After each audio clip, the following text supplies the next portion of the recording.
Hola, bienvenidos a un nuevo capítulo de Historia de Miércoles.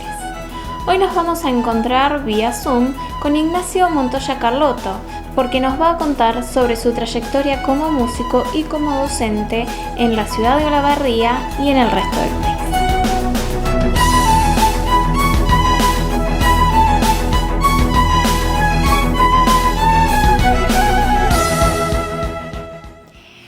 Hola Ignacio, bienvenido a Historia de Miércoles. Realmente re lindo poder tenerte acá y compartir un poco este periodo de cuarentena que nos toca estar encerrados pero a la vez cerca. Exacto, ¿cómo andan? Bien, muy agradecido de la convocatoria. Vamos a ver qué resulta de esta charla. La verdad es que tenemos muchas expectativas porque siendo los dos del interior de la provincia de Buenos Aires, a veces estamos tan cerca, pero no hemos podido tener un contacto antes. Si bien te conocemos por lo que haces, nos gustaría que nos cuentes vos, ¿quién es Ignacio? ¿Cómo llegaste a la música?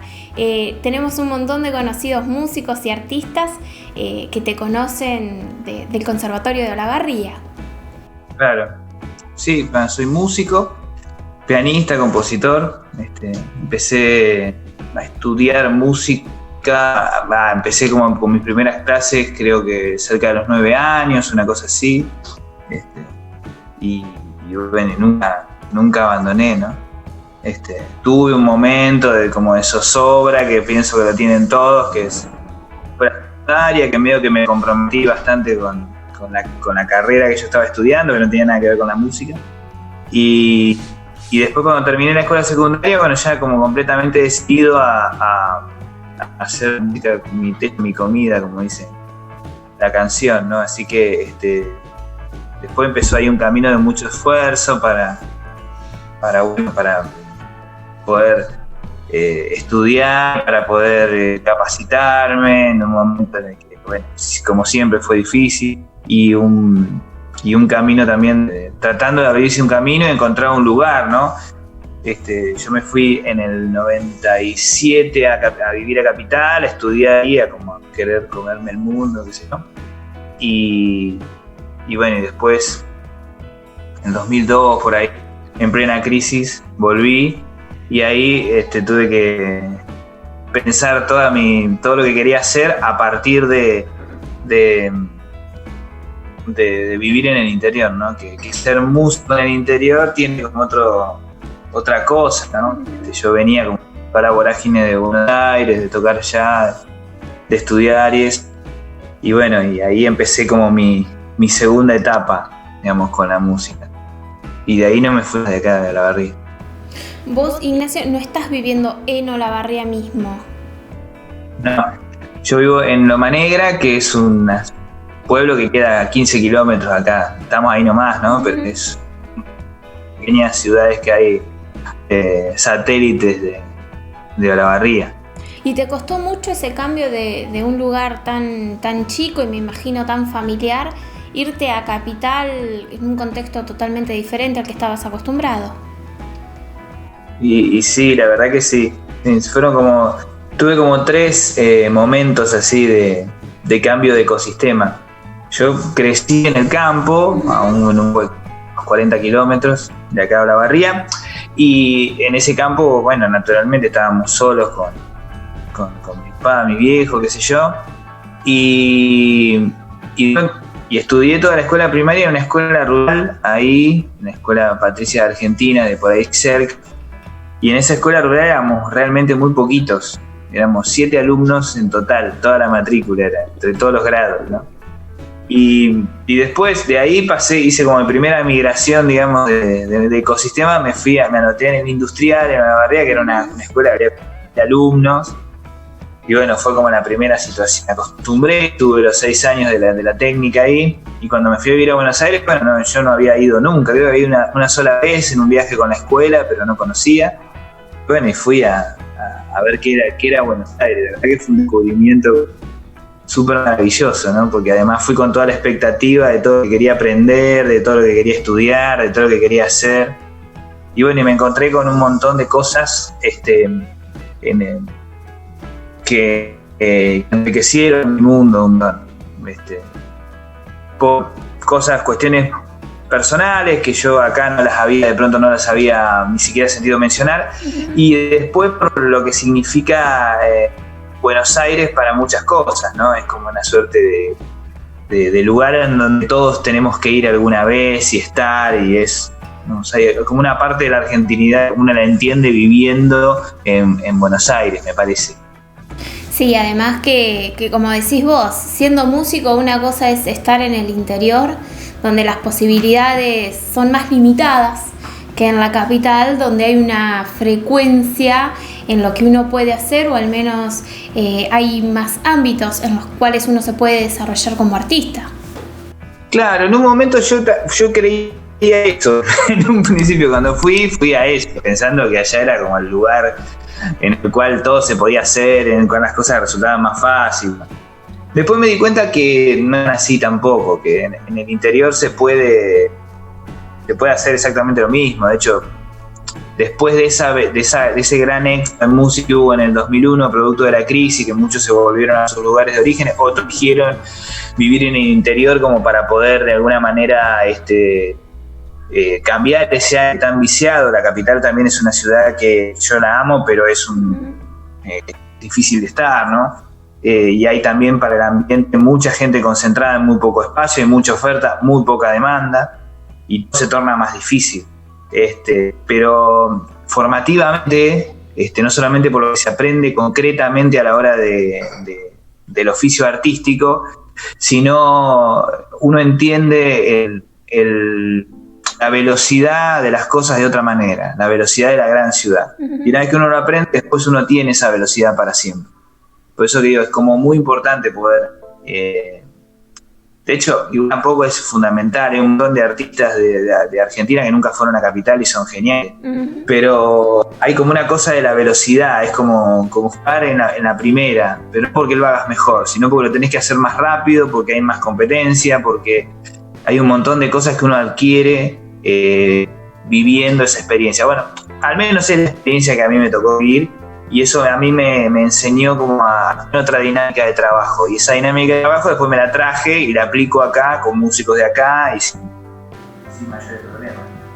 Contanos cómo es tu experiencia de músico ahora, que ya estás como consolidado en el mundo de la música, tenés tu canal de YouTube, estás en Spotify, tenés una trayectoria musical, y además en tu rol como docente. Yo cuando me fui a vivir a Buenos Aires, yo me fui a tocar el piano y quería tocar como ciertas cosas en el piano, nada más. Tenía como esas ganas, ¿no? Y fue como un momento de gran descubrimiento y toda esa cosa, ¿no?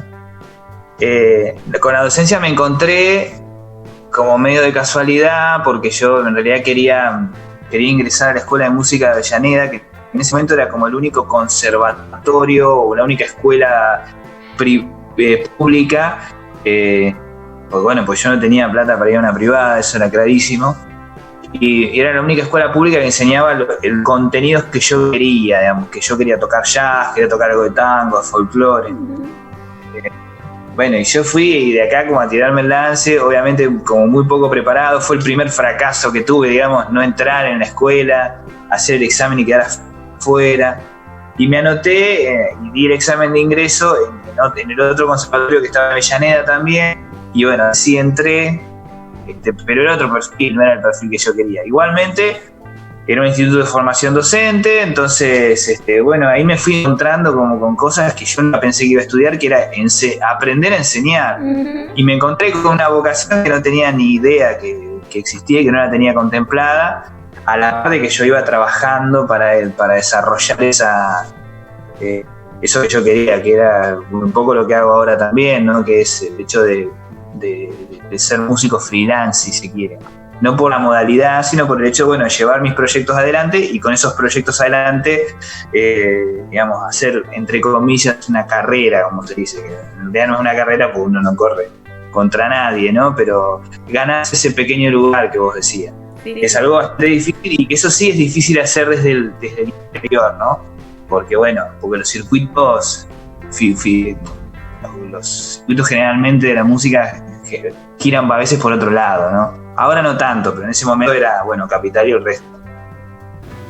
Claro, sí. Y contanos, ¿cuáles fueron tus motivaciones o qué es lo que a vos más te mueve a la hora de hacer música? Es raro eso, porque te podría dar una respuesta así súper, una respuesta como muy armada, así, bueno, lo que yo siento. Hace tanto que lo hago que ya no te puedo decir que no es que no sé por qué lo hago, lo sé, yo tengo claro, pero me quedó como que durante mucho tiempo pensé mucho en eso, digo, ¿por qué hago lo que hago, no? ¿Cuál es el génesis? Simplemente porque en un momento fue porque me gustaba hacerlo y lo empecé a hacer. Eso se fue transformando como lentamente en una profesión, y bueno, esa profesión decantó en todo lo que pasó después. Yo, el primer acercamiento que tuve con la música, el primer encontronazo con la música, fue en una localidad que es acá música de acá de Loma Negra, que es Colonia San Miguel, que era la localidad más cerca que había del campo ese. Y en el campo ese en el que estaba, medio que no había nada, no había ni luz, ni gas, ni ninguna de esas cosas, ni televisión, ni llegaban mucho las radios. Y si bien yo sabía lo que era la música, no tenía como claro, nunca había escuchado a nadie tocar. Bueno, entonces en un día me encuentro en una tertulia, se armaban a la tarde, y escucho tocar la orquesta del pueblo ese, ¿no? De Coronel San Miguel, una orquesta típica y característica que llamaban Los Aldaba, que eran unos hermanos que tocaban música. Y para mí fue como un encuentro tan fuerte con ese evento, ¿no? Que algo en mí me dijo que yo tenía que ser parte de eso. Eso era para mí, no sé. Supongo que un amigo, Juan Raffo, me dice siempre, menos mal que si hubiera pasado un circo por ese coso, vos serías malabarista. Era como que había algo que me iba a pasar y que eso iba a ser parte de mi vida. Y algo sucedió, ¿no? Y después me fui encontrando con diferentes cuestiones en el camino que muchas veces tenían más que ver con mis imposibilidades que con mis virtudes, digamos, más con mis defectos que con mis virtudes, como por ejemplo el hecho de componer y todo eso, y es algo que ya ahora no lo puedo dejar de hacer, ¿no? Ahora, al tiempo que... Perdón, que te corté, pero imagino que en lo que contás, siendo un niño de 9 años que vivía en medio del campo y que no tenía acceso, debe haber sido muy complicado el empezar. Ya, no, el empezar fue todo una situación, porque además hogar pobre, no se podía como hacer todo, había que elegir qué se hacía, y bueno, si empezás tenés que aprender a tocar, ¿no? Tenés que seguir. Claro, mucha decisión, ¿viste? Mucho pensar qué hacer. Pero bueno, había para la clase, me acuerdo que eran 2 veces por semana, pero no había para llevarme y traerme por la nafta. Entonces yo iba y venía en bicicleta, ¿no? Eran 14 kilómetros de ida, 14 kilómetros de vuelta. Y yo los hacía con mucha ganas. Igual para mí era como nada. No había nada más divertido que ir a esa clase de piano. Y es un poco lo que sigue pasando hoy, digamos. Hoy para mí no hay nada más divertido que sentarme a componer, que tocar el piano. No hay cosa que me guste más. No tengo PlayStation, por ejemplo, no sé. Como que mi diversión y mi gusto y lo que me genera como mucho placer pasa mucho por ahí. Y es el producto también quizás de haberlo hecho durante tanto tiempo, y también, no sé, quizás sea producto de esa vocación, no lo sé muy bien. Pero respondiendo a la pregunta, fue bastante difícil, y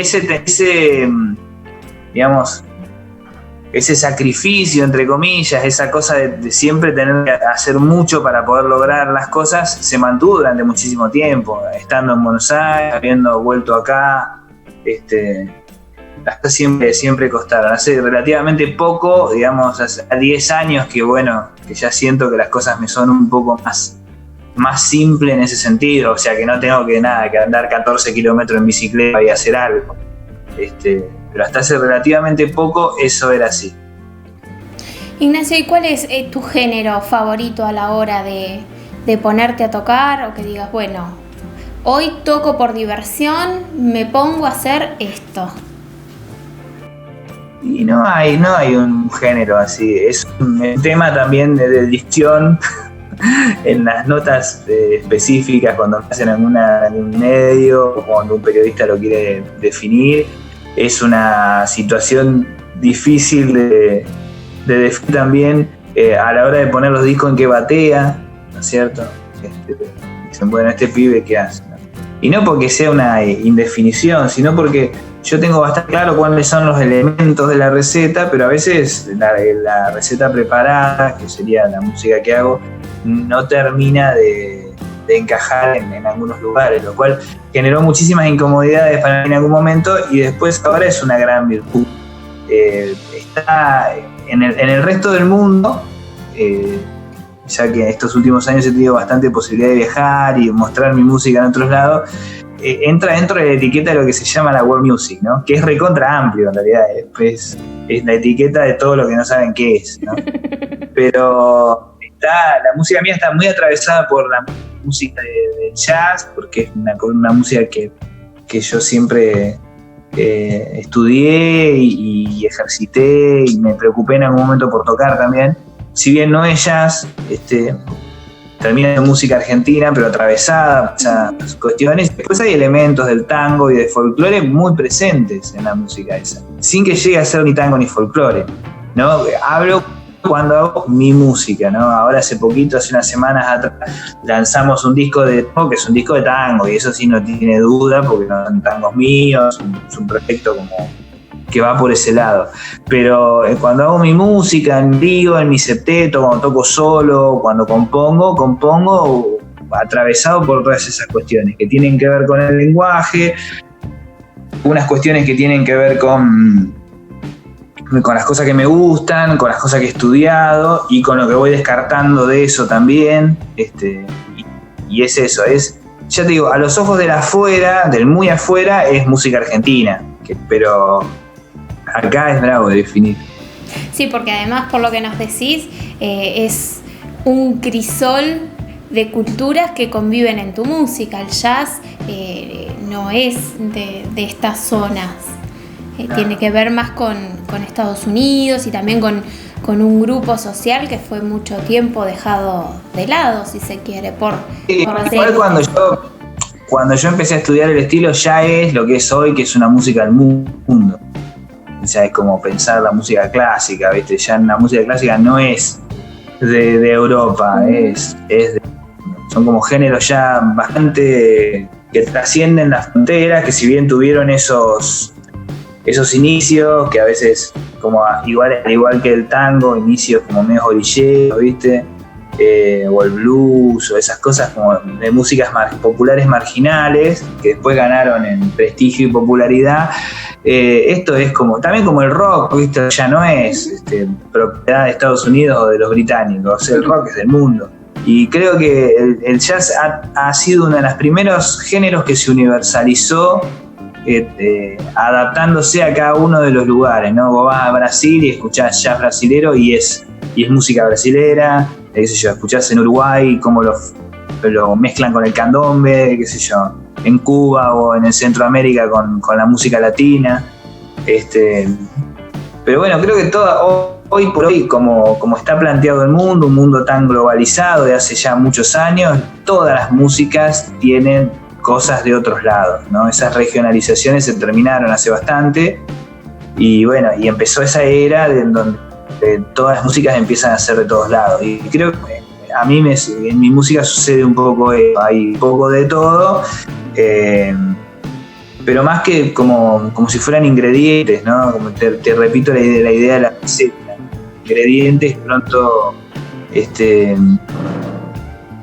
están ahí y que no necesariamente vienen de este barrio, ¿no? Qué sé yo, uno tiene una receta con una especia que viene de la India y nada, y el guiso es re argentino, ¿no? De pronto. Sí, y bien rico también. Para irme echando un poco con tus proyectos más actuales, nos dijiste que hace un tiempito atrás estuviste haciendo un disco de tangos. ¿Cuáles son los proyectos que estás armando en esta cuarentena? Que me imagino que debe ser igual muy creativa. Sí, trato de tomármela de esa forma, ¿no? Para ver. Trabajo de alguna manera, yo me he dado cuenta, y creo que debe haber algunos que también les ha pasado, que mi vida cotidiana no era muy diferente a la vida en cuarentena. O sea, que vivo medio en cuarentena, en alguna medida, porque estoy en el estudio, acá donde estoy ahora, mucho tiempo estudiando, componiendo, armando música, y cortaré la entrevista y seguiré escribiendo como lo estaba haciendo antes de esto. Y nada, ese es mi trabajo de producir. Después hay una parte que ahora no puedo hacer, que es la parte de ensayar y llevarla a la realidad con los demás músicos. Así, por suerte, yo no siento como el parate. No, más allá de que es un parate enorme el hecho de no poder tocar, porque nuestra actividad volverá, vaya a saber cuándo. Y con respecto a mis proyectos, yo tengo un proyecto que es como mi nave insignia, que es mi septeto, con el que al principio de año grabamos un disco que me encantó, pero que todavía no se editó, que se va a editar dentro de un mes más o menos, pienso yo, con canciones mías, todas canciones mías, que hay unos músicos increíbles de acá, de Olavarría, de Azul también. Y después tengo mi trío, que es un desprendimiento también de ese septeto, con el contrabajista y el baterista de ese mismo grupo. Un dúo con el guitarrista de ese grupo, ¿no? Como que de ahí sale todo. Y tengo también este dúo de tango que te comentaba, que es con Daniel, con otro músico también de acá, en donde está también Guillermo Turco Chiodi, que canta un par de tangos ahí, un conocido de por ahí. Y hace 2 semanas lanzamos ese disco que se llama Tango, que es un disco que narra un poco el paso de este dúo que armamos con Daniel Rodríguez, un guitarrista de acá de Olavarría, y que lo venimos trabajando hace muchísimo, y creo que creímos que llegaba el momento de grabarlo, lo grabamos y salió ahora en plena cuarentena. ¿Y cómo se vive esto de un estreno en la cuarentena? Hace unas semanas estuvimos haciendo una entrevista con los chicos de la película Tóxico, con el director Ariel Martínez Herrera y con el protagonista Agustín Ritano, y nos decían esto, es como loquísimo que se estrena la película pero tengo que estar en casa, o sea, lo que habitualmente haría no lo puedo hacer. Y es raro, para nosotros es raro. Si bien ya estamos acostumbrados a que los discos se presentan en las tiendas virtuales mucho antes de que tengamos el disco físico, si lo tenemos, y que después se hace la presentación del disco, yo lancé este disco y no sé cuándo, no sabemos cuándo lo vamos a poder tocar. Porque no sabemos cuándo vamos a poder tocarlo. Es un problemón, ¿no? Para nosotros, porque no solamente que vivimos de eso, sino que además hay toda una suerte de industria que está ahí detrás de esto y que está sumida en una incertidumbre muy grande. Obviamente que esto no va en contra de entender que la cuarentena hay que hacerla y que todo bien, pero esto trae uno de los daños colaterales que trae toda esta pandemia sobre la cual estamos atravesando. Pero es raro, sí, es raro porque vamos a cortar en alguna medida con esa idea, con esa ceremonia que teníamos de tocar tanto tiempo, papá. Y en todo el mundo está pasando, así que veremos cómo salimos de esto. Me parece que es una cuestión muy importante a tener en cuenta, cómo vamos a hacer arrancar la máquina otra vez. Totalmente, porque por lo que se escucha decir al presidente, esto va a ser bastante paulatino y va a llevar mucho tiempo poder volver a lo que conocíamos como normalidad. Y además, como sucede en estos casos, lo primero que se corta es lo último que vuelve, y lo primero que se cortó fueron los espectáculos públicos. Más también, hay que ver cómo vuelve toda la situación, porque no es que la gente está en sus casas desesperada por ir a ver un concierto. Capaz que sí, pero bueno, hay que ver el humor en el que volvemos, la situación en la cual, lo que pasa en el medio, y bueno, la situación económica que siempre es determinante en países como el nuestro. Así que habrá que ver cómo vuelve, ¿no? Va a ser todo un tema, y no lo podemos predecir hasta que no suceda, y ahí cuando suceda veremos qué pasa y cómo lo transitamos. Sí, no, totalmente. Y esto me tomo de algo que decís vos que tiene que ver con la cuestión económica.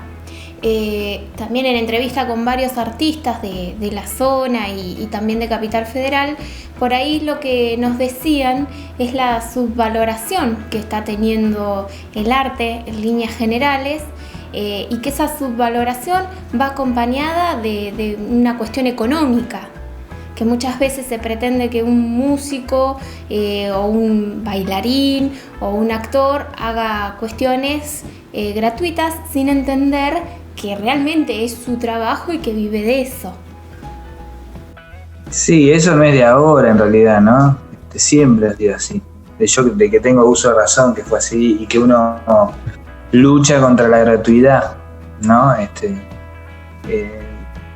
Porque hay como una línea muy fina en las cosas artísticas entre lo vocacional, ¿no? Y lo profesional, entre que uno de todas maneras tiene ganas de hacerlo y que, bueno, que también uno tiene que cobrar por hacerlo, porque si no, no lo podés hacer. A la larga te termina perjudicando, más allá de que uno tuviera la posibilidad de tocar sin cobrar o de tocar gratis, igualmente si no lo haces en algún momento te perjudicás y obviamente perjudicás a los demás un montón. Todo un tema, claro, lo que significa. Y el tema de la valoración de lo que hacemos es una cuestión que tiene que ver con algo que existe, que bueno, que muchas veces tenemos la sensación de que no está muy valorado lo que hacemos, pero también tiene que ver a veces con la valoración que uno le pone, ¿no? Y también con la experiencia de cada uno. Una de las cuestiones que a mí me ha sucedido en estos últimos tiempos, estos últimos años, ¿no? Es sentir que lo que estaba haciendo tenía relativa importancia para algunas cuantas personas, ¿no? Y eso a mí me ponía como en un lugar de sentirme una persona exitosa, si querés, en mi profesión. Y en este último tiempo, en el tiempo de la pandemia, en el tiempo de estar en casa, en lo personal me ha sucedido que ha habido es una sensación personal igual esto, ¿no? También una valoración bastante más intensa de lo que yo hago al menos, ¿no? Al respecto de que estamos todos encerrados, llenos de música, en millones de lugares y todo pudiendo escuchar, y así todo hay una gran necesidad de escuchar al artista, por este caso me pasa, de escucharlo tocar en vivo algo, ¿no? Entonces he empezado a hacer unos conciertos pequeños todos los martes en streaming, ahí en mis canales de Instagram y de Facebook, y la devolución que he tenido acerca de eso que estoy haciendo es realmente maravillosa. ¿A qué me refiero? A que por primera vez en mucho tiempo tuve la sensación de que del otro lado, del público, del otro lado de la sala, pasando esa tercer pared, ¿no es cierto?, había personas que necesitan de lo que, por este caso yo estaba haciendo, de lo que los artistas hacemos. Así que para mí ha sido un momento muy particular en cuanto al valor que yo le otorgo, yo mismo le otorgo a mi obra, ¿no? Entonces digo, bueno, qué bueno que está pasando esto, porque me da la sensación de que lo que estoy haciendo realmente es necesario, y no solamente que lo hago porque me gusta y lo voy a seguir haciendo por tal fin, sino que hay que ver después qué sucede en la realidad cuando volvamos a las canchas y bueno, y otra vez topemos con las salas a medio llenar y esas cosas que nos pasan siempre, que nos bajonean y nos hacen pensar a ver si la gente valora lo que nosotros hacemos. Pero en este momento tan crítico, la sensación que tengo y que me estoy llevando es que mucha gente necesita esto. Y bueno, y nada, hay que hacerlo. Bueno, te vamos a pedir que nos digas, por favor, el horario en el que te podemos ver en esos conciertos en vivo, para que todos también podamos disfrutar un poquito de tu arte. Claro, los hago los martes a las 23 horas, en mis canales de mi red de Instagram, que es @IgnacioMontoyaCarlotto, o mi página de Facebook, que es @MontoyaCarlotto. Ahí a las 23 en punto arranco, como 20, 25 minutos, media hora, así, ¿tá? Y bueno, y para el que lo quiera ver. Y la verdad que bueno, es una experiencia muy extraña porque uno está acostumbrado a tocar frente a gente. Acá estás tocando frente a gente, pero no está la gente, está en sus casas. Así que bueno, es como una cosa rara, ¿no? Yo tengo la decisión tomada de que cuando esto pase, obviamente no voy a seguir con esa modalidad, de esa forma, porque además hay que retomar la actividad retada, ¿no es cierto? Pero bueno, ahora me pareció que era el momento de hacerlo y me pareció que era aportar algo, no sé, aunque sea un pequeñísimo grano de arena a lo que muchos están haciendo para tratar de superar este momento. Contanos cómo te llevabas desde antes de esta pandemia con la virtualidad. ¿Siempre fuiste de estar conectado con los que te seguían o demás en las redes, o eras un poco reacio? No, me gusta las redes como herramienta, ¿no? De hecho, en algún momento, en principio de 2014, estaba estudiando una especie de posgrado online de educación con redes y de educación virtual, porque me parecía que era algo que estaba muy bueno para poder aplicar. Yo en un momento, como es de público conocimiento, en 2014 en mi vida pasaron una serie de cuestiones, ¿no?, que hicieron que yo pasase de ser un tipo conocido solamente en el área de la barría, por mis amigos y la gente, a ser un personaje mucho más público. Y ahí tuve que aprender a relacionarme con esto de las redes, ¿no? Porque las redes pueden llegar a ser muy interesantes, muy lindas, y uno puede tomarse ciertas licencias. Cuando sos un personaje público, esas licencias ya no te las puedes tomar más, y las redes pueden ser un lugar bastante cruel y despiadado. Entonces, bueno, tuve que tomar una serie de recaudos bastante importantes y aprender a reutilizar eso de las redes. Y bueno, y automáticamente cuando sucedió esto, que fue bueno el encuentro con mi familia biológica, yo soy nieto recuperado y bueno, y todo eso, que ya es algo que todo el mundo lo sabe, también las redes crecieron en audiencia un montón, entonces ya fue como bastante difícil ver cómo manejarme. Y bueno, y ahora se estabilizó un poco y bueno, y trato de tener contacto con eso. Y me parece que hoy es una herramienta fundamental que por ahí hay que saber racionar y hay que saber comunicar, hay que aprender a comunicar en las redes, que es una cuestión bastante diferente a comunicar, a escribir o a hablar en público, a todos.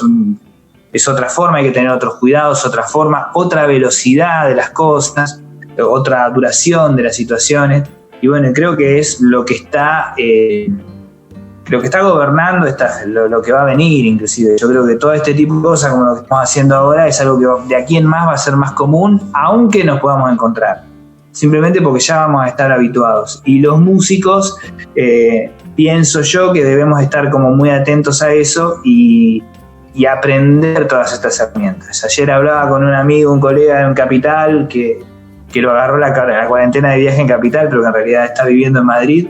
Y yo le decía que bueno, que los músicos estamos como muy habituados a trabajar el sonido y lo hemos aprendido a hacer online, hemos aprendido a armar estudios en nuestras casas, pero no estamos muy acostumbrados a trabajar la imagen, ¿no? Entonces, de golpe, todo ese aprendizaje se tiene que dar rápido. A mí me pasa con esto de los conciertos online.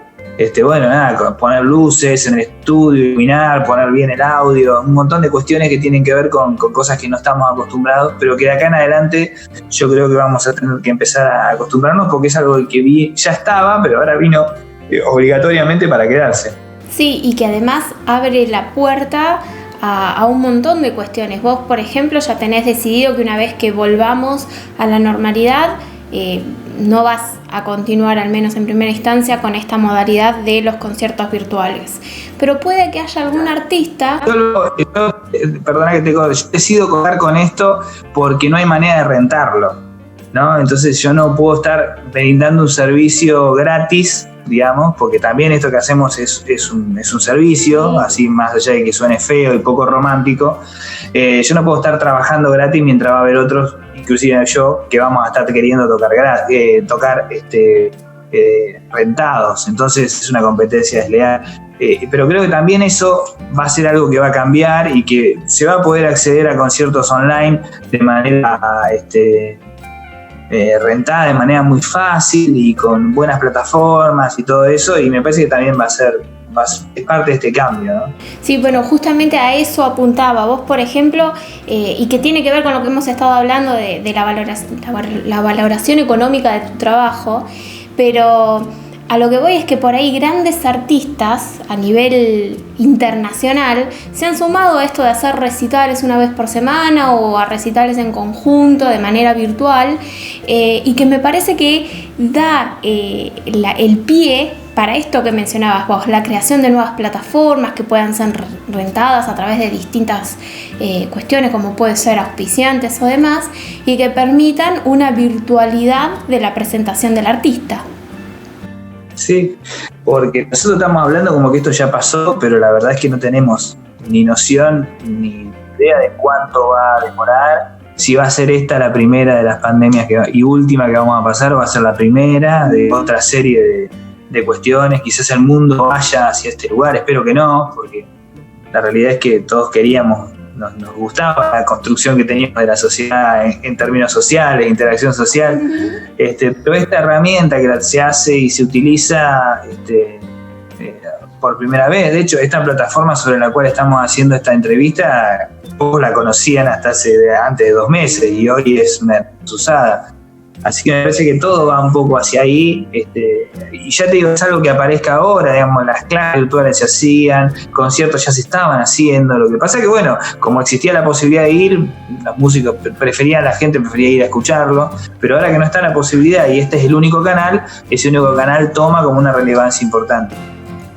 Nos gustaría que vos, como músico y como una persona que tuvo un comienzo en la música muy desde abajo y con muchas ganas y mucho sacrificio, le digas a aquellas personas que están pensando en estudiar música, quizás a algunos niños o algún adolescente que por ahí tenga la duda, que un pequeño incentivo para que al menos se anime a intentarlo. No, que lo pienses muy bien. No, ni se le ocurra. Para mí no hay otro camino posible que esto que hago. No se me ocurre pensar en hacer otra cosa. Qué sé yo, que sí. No sé si va con la música en general, sino va con algo que uno, con hacer eso que más uno quiere hacer. Y es mentira que no es un trabajo. Termina siendo un trabajo, te cansa, a veces te angustia también, pero tenés muchas ganas de hacerlo. Digamos, y levantarse todos los días para hacer algo que a uno le apasiona y ama, la verdad que es una alegría, ¿no? Y es una cosa que está... La música tiene como todo un halo de cuestiones que no sé cuándo se habrán inventado, de que es un oficio liviano, de que es un oficio que tiene poca salida laboral, bueno, todos lo tienen. Ahora cuando termine la pandemia todos vamos a estar igual, ¿no? Vamos a estar con problemas, y en ese sentido me parece que todas las profesiones tienen eso también. No hay una profesión, al menos en este lugar del mundo, en estas latitudes, que te garantice ciertas estabilidades, ¿no? Pero la verdad que vivir una profesión artística, vivir de una profesión artística es una barbaridad, porque además ya sí que de hecho de poder vivir ya vencí el sistema, ¿no? Y eso está muy bien. Lo que sí es algo que son actividades muy, muy complejas en cuanto a que nunca termina el trabajo, siempre uno tiene que estar trabajando, pero la ventaja que tenés es que siempre tenés ganas de hacerlo porque te apasiona. Entonces siempre hay que estar ahí, uno siempre está motivándose. Para mí es lo mejor que de las decisiones que he tomado, una de las decisiones más inteligentes que tomé en mi vida, creo que fue justo decidir seguir esa pulsión interna que tenía de hacer música, sin tener ningún talento, sin tener, digamos, no era yo el típico pibe que tiene que seguir porque la rompe toda, no, ni cerca, así era del montón. Y tipo así como muy ya diría, con pocas luces para la música, si se quiere, pero con muchas ganas, ¿no? Y bueno, y aprendí como a pulir mis cosas y hoy puedo decir que vivo de esto sin mayores problemas. Y tomo algo que dijiste al principio de la respuesta, de que en algún momento se tomó a la música como un trabajo liviano. Vamos a invitar a esas personas a que por favor estudien la historia de la música, porque fue una de las primeras expresiones que tuvieron los hombres, el poder comunicar a través del sonido. Sí, comunicar o transmitir también. Sí, es una de las únicas invenciones humanas, digamos, que no está en la naturaleza. Porque la música como nosotros la conocemos no existe en la naturaleza. El hombre lo inventó casi de la nada, ¿no? Después ya se van a decir el canto de los pájaros, pero no tiene nada que ver. De pronto hay un montón de otras cuestiones que están como que son descubrimientos que ya estaban en la naturaleza y bueno, el fuego ya existía, había que aprender a controlarlo, ¿no? Y qué sé yo, y un montón de otras cosas. Pero la música es algo súper humano, ¿no? Y que además nos trasciende a todos, que tiene borra muchas cuestiones y llega a lugares que realmente son increíbles. Y esto de llegar a los lugares, ¿cuál es el lugar que más te movilizó que haya llegado tu música? Como que dijiste, no puedo creer que esto esté pasando. Y me ha pasado con varias cosas, pero hace relativamente poco, el año pasado presentamos un disco trío con este tío que te contaba. Estuvimos nominados a Gardel, un disco que ya tuvo como un trayecto que estuvo muy bueno. Y bueno, está ahí dando vueltas. Y hace unos días atrás, hará una semana y algo, me llegó un video que le mandaron al amigo del amigo de un amigo del baterista, una cosa así, esas cosas raras que van llegando y no sabes cómo. También producto de estas redes que tenemos, de un chico con autismo, ¿no? Que tiene grandes capacidades musicales, pero que tiene un grado de autismo, ¿no? Y que no puede conectar o no pueden hacerlo conectar con muchas cosas, que él conecta con una de las canciones de ese disco y la toca arriba del piano, ¿no? Más bien. Y la verdad que eso es algo que a mí me conmocionó un montón, ¿no? Y dije, bueno, todo ese sacrificio que hicimos para hacer ese disco, todo lo que vale eso, ya está pago, digamos, ya vale. Ya ese disco ya se justificó su salida por haber llegado a ese lugar. Qué maravilloso, porque es eso, en realidad, el llegar, el transmitir al corazón, al sentimiento, que la música traspase un montón de barreras que por ahí de otra forma no se traspasaría. Claro, y además que cuando uno hace música y esto uno se tiene que amigar, ¿no es cierto? Sobre todo los que hacemos música, que no sé si le pasará a Mick Jagger con los Rolling Stones esto, no sé. Pero los que hacemos música y que no sabemos si todos los discos se van a vender y que tenemos esa de la no popularidad masiva, digamos, escribimos canciones o escribimos música y es como arrojar una botella con un mensaje al mar y nunca terminar de saber si ese mensaje llega, ¿no? A veces sí, a veces no, a veces... ¿Y qué interpreta el otro ese mensaje? Además es como una comunicación infinita, ¿no? Y a veces tenemos la suerte de que esos mensajes nos vuelven, como te contaba recién, y hay veces que no, pero básicamente es eso, y es una actividad así como muy, muy particular, ¿no? Y bueno, y que toca resortes que no podemos controlar, porque nosotros no podemos hacer que a la gente le guste lo que hacemos. Nos tiene que gustar a nosotros y lo mostramos, y si a alguien le gusta, joya, y si no, bueno, que la deja pasar. Así que es como una cosa en ese sentido, muy extraña. Sí, que te genera como una ansiedad de saber, a ver, qué le generó al otro, de si realmente llegó, si se entendió lo que querías decir o no. Como decís vos, se dejó pasar. Claro, y en un momento ya tampoco importa eso, vos lo hacés y pones la mejor energía y si pasa, pasa, y si no pasa, no pasa. A medida que uno va recorriendo el camino te vas dando cuenta y te vas enterando que sí sucede y eso hace también que uno se ponga contento. De todas maneras tampoco es el motor, digamos, uno no hace solamente por eso, uno lo hace porque yo lo hago porque no puedo parar de hacerlo, porque es lo que me sale, digamos, y es lo que me gusta y lo pienso de esa forma. Pero bueno, no deja de ser una gran alegría cuando vuelven las cosas. Claro que sí. Bueno, Ignacio, te contamos que esta nota va a salir un día domingo y todavía estamos en cuarentena, así que te vamos a pedir un pequeño favor, si accedes.